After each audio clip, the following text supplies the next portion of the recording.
ফালাইয়া ফালাইয়া দেখে হাতে পাইয়া টাকা, সিমটি দিয়া দেখে লাউ কষি নাকি ফাঁকা। মাছ কিনতে গিয়া দেখে কাঁসাটা জুড়াইয়া, আমে কিনতে সইকা দেখে নাকের কাছে নিয়া।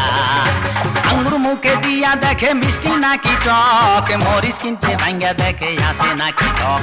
জুতো দিয়া কাপড়ের রং দেখে ঘষে ঘষে, থাবা দিয়া দেখে মাটির হাড়িও কলসে। জুতা কিনতে সোল দেখে বাঁকাইয়া বাঁকাইয়া, দোকান মালিক দেখে কষ্টে তাকাইয়া তাকাইয়া। মুরগি কিনতে টিপে দেখে মাংস আছে কত, কোনো কিছু কেনে না কেউ কারো কথা মতো। দিনে দিনে অবিশ্বাসের পাল্লা হইল ভার, কারো মনে বুঝি এখন নাই রে পরিষ্কার। এমনটা তো চাই নাই আমরা, খাঁটি মানুষ চাই। মানুষে সারা মানুষের তো ভরসার জায়গা না।